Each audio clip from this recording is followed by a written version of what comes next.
미국에서 한 알코올 중독자 아버지 밑에서 두 아들이 자랐습니다. 두 아들은 아버지의 알코올 중독으로 많은 고통을 겪었습니다.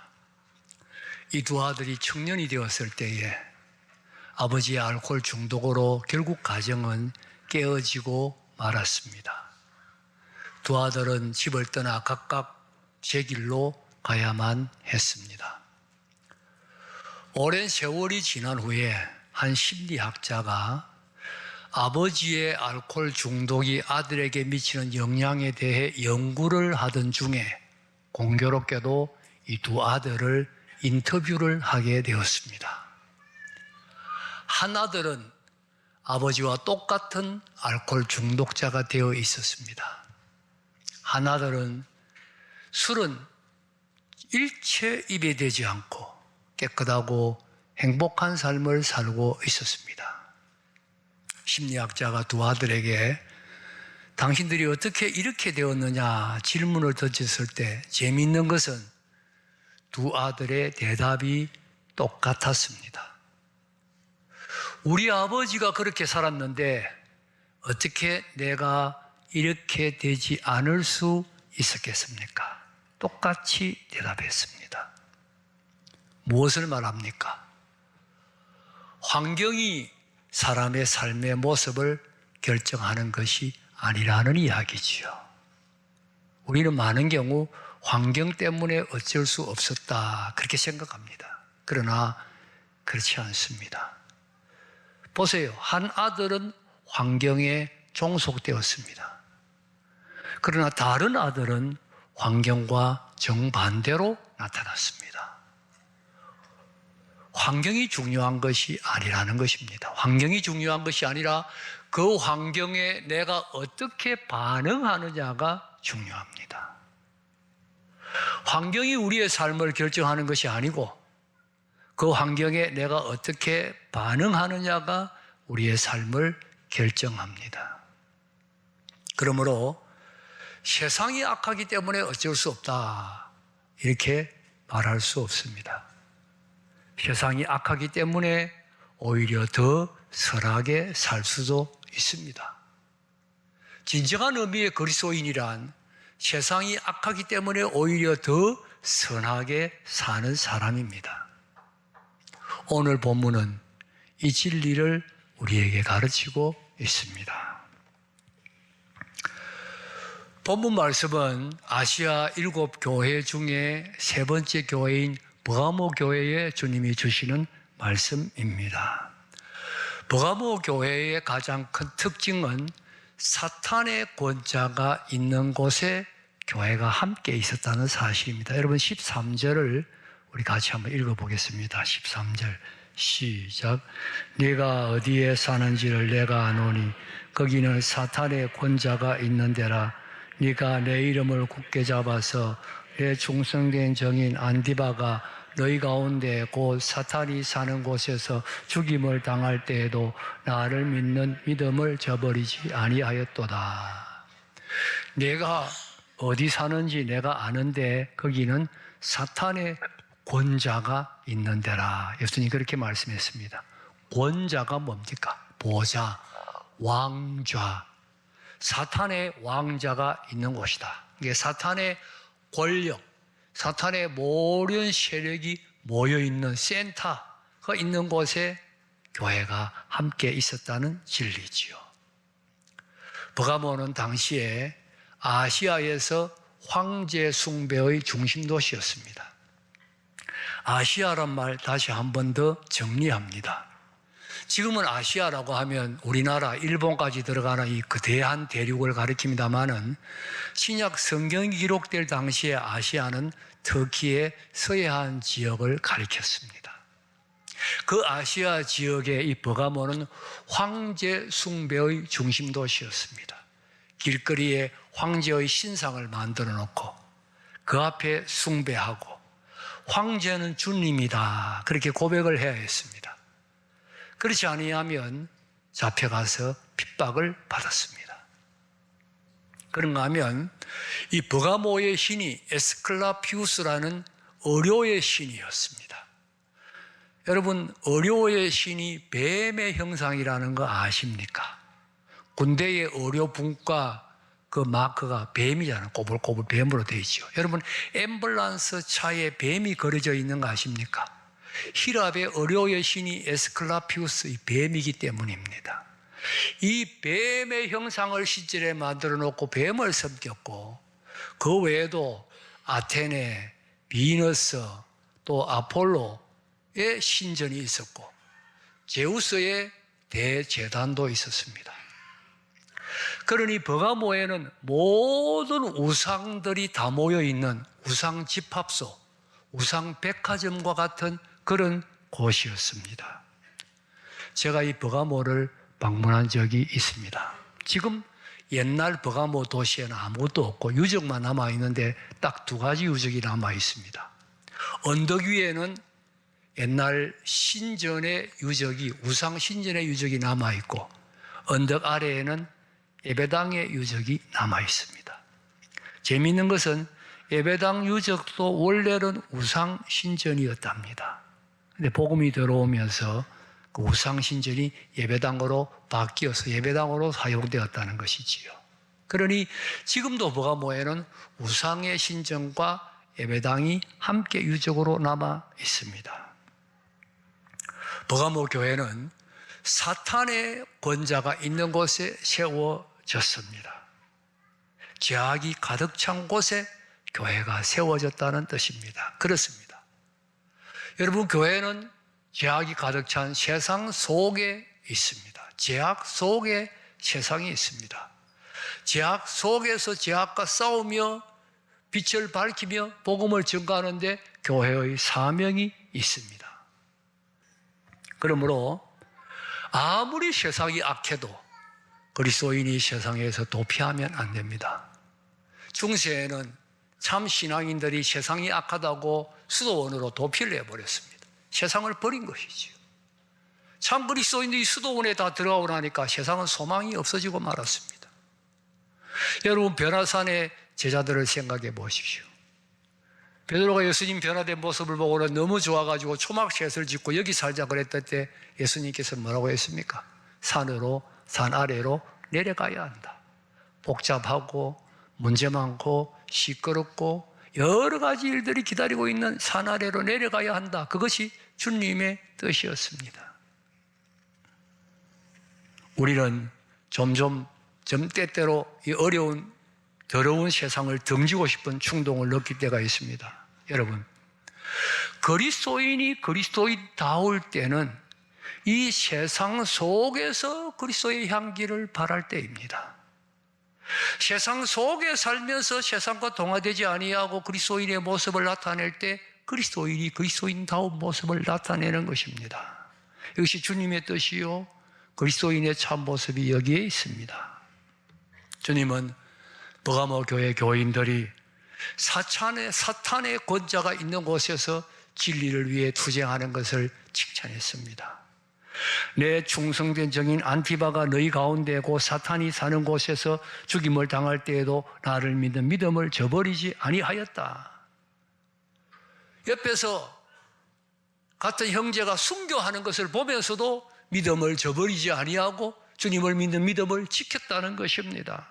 세상에서 끝까지 주님의 이름을 가지고 그리스도인답게 살면서 승리했다는 이야기지요. 그리스도인들이 세상에서 도피하지 아니하고 세상 속에 살 때 두 가지 모습으로 나타납니다. 하나는 세상에 동화되는 그리스도인이 있습니다. 세상 속에 살다 보니 세상을 닮아가는, 점점 세상과 비슷해지는 그런 그리스도인이 있습니다. 덴마크의 철학자인 키엘케골이 재미있는 이야기를 하나 남겼습니다. 하늘을 날아가는 야생 오리, 여러분 야생 오리 하늘 날아가는 거 알지요? 오리가 하늘을 날아가다가 가만히 보니까 어느 집에 집오리들이 있는데 집오리들은 주인이 주는 먹이를 먹으면서 평안하게 살고 있는 거예요. 이 야생 오리가 가만히 생각할 때 내가 날아다니면서 먹이를 찾기 위해 고생할 필요가 없이 저 집오리처럼 살면 좋겠다 싶어서 내려와가지고 집오리 턱에 숨겨버렸습니다. 그리고는 주인이 주는 먹이를 먹으면서 편안하게 잘 지냈습니다. 몇 달을 살고 나서 하늘을 쳐다보니까 야생오리가 하늘을 날아가는 거예요. 내가 야생오리였지. 내가 다시 하늘을 날아야 되겠다 생각하고 하늘을 날려고 해보니까 그동안에 주인이 주는 먹이를 너무 많이 먹어서 살이 쪄서 비둥비둥 날아가지지가 않는 겁니다. 결국 그 오리는 집오리 틈에 살다가 주인에게 잡아먹혀버리고 말았다는 것입니다. 하늘나라를 향하여 날아가라 할 그리스도인들이 세상에 동화될 때 나타나는 모습입니다. 점점 세상과 비슷해지요. 세상과 닮아가게 되는 겁니다. 결국 주님의 하나님의 진노의 대상이 되고 만다는 진리입니다. 그러나 세상 속에 사는 그리스도인이면서도 세상을 이겨나가는 그리스도인들이 있습니다. 무가모 교회 성도들 같은 사람들이지요. 물론 오늘날 순교하는 것 같은 그런 어려움은 우리에게 없습니다. 그러나 오늘도 세상 속에 살면서 세상에서 믿음 지킬 때 어려움이 있습니다. 손해가 있습니다. 희생이 있습니다. 제가 아는 어떤 청년이 대기업에 취직을 했습니다. 목사님 아들인데 큰 우리나라의 대기업에 취직을 했는데 제일 큰 어려움이 회식입니다. 회식만 하면 술잔을 돌리는 거예요. 그래서 나는 예수 믿기 때문에 술을 안 마십니다 해도 소용이 없는 거예요. 무조건 술을 마시라고 술을 주는 거예요. 한 번은 술을 받아가지고 나는 예수 믿기 때문에 술을 안 마십니다 하고는 그 술을 자기 옷에다가 다 부어버렸답니다. 그랬더니 그 다음부터는 술 마시라는 소리를 하지 않더라 하는 이야기를 들었습니다. 여러분, 작은 문제인 것 같지만 이게 작은 문제가 아닙니다. 세상 속에서 그리스도인으로 살아가는 것이지요. 세상과 타협하지 아니하고 불의와 타협하지 아니하고 죄와 타협하지 아니하는 것입니다. 여러분, 버가모 교회 성도들은 옆에서 형제가 순교하는데도 믿음을 지켰습니다. 손해를 보면서 희생을 하면서 말씀대로 사는 것이지요. 이런 성도가 건강한 성도고 이런 성도들이 모인 교회가 건강한 교회입니다. 어떻게 이런 신앙이 가능합니까? 어떻게 하면 우리도 세상의 환난과 어려운 가운데서 끝까지 믿음을 지킬 수 있겠습니까? 본문에 네가 내 이름을 굳게 잡아라고 했습니다. 비결은 하나입니다. 내 이름을 굳게 잡아. 예수님 이름을 굳게 붙잡는 거예요. 붙잡는다는 말의 뜻이 뭡니까? 의지한다, 신뢰한다, 바라본다, 소망한다. 예수님 이름을 바라보고 소망하고 철저하게 붙들 때 이 세상에서도 승리하는 삶을 살 수 있다는 진리지요. 무엇을 신뢰하느냐, 무엇을 의지하느냐가 중요합니다. 가만히 보면 사람들이 의지하지 말아야 할 것을 의지합니다.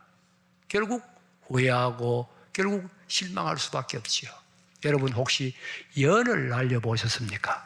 저는 시골에서 자랐기 때문에 어릴 때 연을 날려본 적이 있는데 연중에서도 방패연, 사각형으로 된 방패연은요, 날리면 아주 높이 날아갑니다. 저 멀리 새까만 점처럼 보일 만큼 높이 날아갑니다. 그렇게 높이 날아가면 기분이 굉장히 좋지요. 그래서 막 높이 날리는데 그렇게 높이 날리다가 뚝 하면 실이 끊어져 버린 거예요. 이 연이고만 날아가 버립니다. 그럼 찾으러 가지요. 못 찾습니다. 높이 날아가서 저는 못 찾습니다. 돌아올 때는 발걸음이 허전하기 짝이 없습니다. 여러분, 우리가 세상의 권력, 세상의 재물, 세상의 명예에 의지하는 것은 이 연줄을 붙들고 있는 것과 똑같습니다. 그것과 나를 연결하고 있는 것은 연줄처럼 연약하고 가냘픕니다. 그 실과 같습니다. 뚝 끊어지면 끝나는 거예요. 가냘프기 짝이 없는 것입니다. 그러나 여러분, 예수님 붙잡으면 끊어지지 않습니다. 내가 예수님 붙잡으면 예수님이 나를 붙잡아 주십니다. 주님이 나를 강하게 해주시고 주님이 나를 붙잡아 주시고 주님이 나를 인도해 주십니다. 여러분, 주님을 붙잡으세요. 주님을 의지하세요. 세상은 우리를 흔들고 있습니다. 우리를 끌어당기고 있습니다. 우리를 타협하라고 세상으로 오라고 하고 있습니다. 뿐만 아니라 우리에게는 얼마나 많은 어려움과 문제들이 우리를 흔드는지 모릅니다. 이럴 때 우리가 의지하고 붙잡을 것은 주님밖에 없습니다. 주님 의지합니다. 철저하게 시간 있을 때마다 기도하면서 주님만 의지합니다. 주님만 붙듭니다. 주님 나를 도와주시옵소서. 주님만 의지합니다. 그렇게 주님만 의지할 때 주님께서 우리를 붙들어 주시고 주님 붙잡음으로 승리할 수 있습니다. 미국의 해리 트루만 대통령은 은퇴하고 난 다음에 미조리주의 인디펜던스라는 도시에서 살았습니다. 거기가 원래 자기의 고향이었습니다. 거기에 트루만 대통령 기념 도서관이 있었습니다. 하루는 대통령이 자기 기념 도서관에 갔는데 초등학교 다니는 아이들이 선생님과 함께 이렇게 견학을 왔다가 대통령을 알아보고 대통령에게 달려왔습니다. 그래서 대통령과 초등학교 다니는 아이들이 서로 대화를 하게 되었습니다. 아이들 하나가 물었습니다. 대통령님은 우리만 할 때에 당연히 반장이었겠고 운동도 잘했겠고 인기도 좋았겠고 모든 일을 잘하는 모범생이었겠지요. 트루만이 대답합니다. 아니란다. 나는 정반대였단다. 나는 너희들만 할 때 눈이 어두워서 안경 벗으면 소경과 같았고 맹인과 같았고 나는 아무것도 잘하는 것도 없었고 누가 소리를 지르면 겁을 바들바들 내는 겁쟁이 그런 나약한 소년이었단다. 그랬더니 아이들이 눈이 동그래졌어요. 아니 그런 사람이 어떻게 대통령이 될 수가 있었어요. 그런데 나는 하나님을 의지했단다. 나는 하나님을 의지하면 하나님은 할 수 없는 일이 없다고 믿었단다. 그래서 나는 하나님의 손을 꼭 붙잡고 내 평생에 단 한 번도 하나님의 손을 놓아본 적이 없단다. 내가 하나님의 손을 붙잡고 오늘까지 살아왔더니 하나님이 나를 여기까지 인도해 주신 것이란다.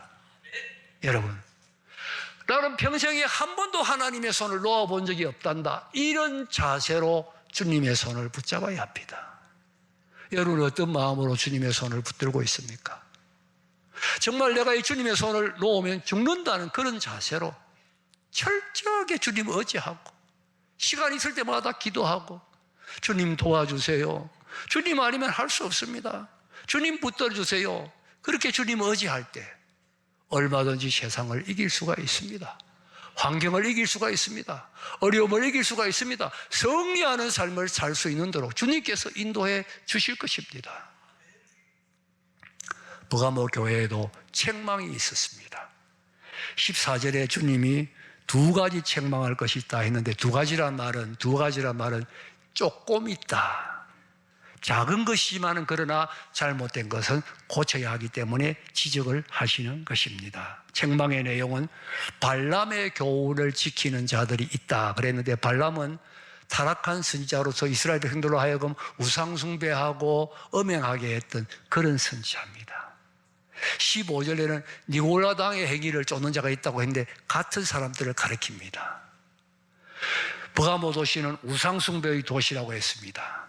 그 당시에 우상숭배에는 음행이 따랐습니다.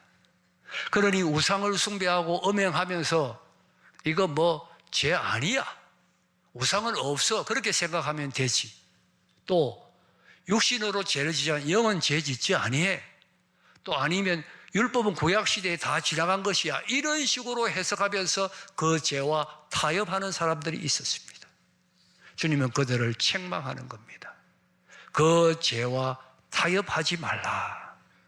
그렇게 타협하면 편하게 살 수 있을지 몰라도 하나님 기뻐하지 않는다는 겁니다. 그래서 16절에는 회개하라는 주님의 권면이 있습니다. 이들과 구별되고 거기에서 나와라는 거예요. 주님 그렇지 않으면 내가 그들과 싸우리라 그랬습니다. 내가 그들과 싸울 때 그 죄에 함께 있으면 함께 어려움을 겪게 되니 거기에서 구별되어 나와라. 여러분, 적은 것이라도 세상과 타협한 거 있으면 회개해야 됩니다. 고쳐야 됩니다. 세상 따라가는 거 있으면 돌이켜야 합니다. 적은 죄라도 용납하면 안 됩니다. 회개해야 됩니다. 깨끗해야 됩니다. 말씀만 붙들어야 됩니다. 주님만 의지해야 됩니다. 회개하라. 주님 말씀하십니다. 17절에는 승리하는 자들에게 주시는 주님의 복이 나타납니다. 17절 함께 읽겠습니다. 17절 시작. 귀 있는 자는 이기는 그에게는 내가 감추었던 만나를 주고 또 흰 돌을 줄 터인데 그 돌 위에 새 이름을 기록한 것이 있나니 받는 자밖에는 그 이름을 알 사람이 없느니라. 주님 이름 붙들고 승리할 때 두 가지 상을 주십니다. 하나는 감추었던 만나는 하늘의 양식이지요. 오늘 만나는 하나님의 말씀입니다. 하나님의 말씀의 복을 주시겠다는 겁니다. 그렇습니다. 여러분, 우리가 예수 이름 붙들고 세상에 나가서 죄와 타협하지 아니하고 힘들게 싸워서 주일날 교회 나와서 말씀 들을 때 말씀이 얼마나 힘이 됩니까? 말씀이 얼마나 은혜가 됩니까? 말씀이 복이 됩니다. 그런데 세상에서 세상과 타협 다 하고 세상 흘러가는 대로 세상 시류대로 다 살다가 교회 나와서 말씀 들으면 말씀이 무슨 은혜가 되겠습니까? 잠이 나오지 아무 은혜가 되지 않습니다.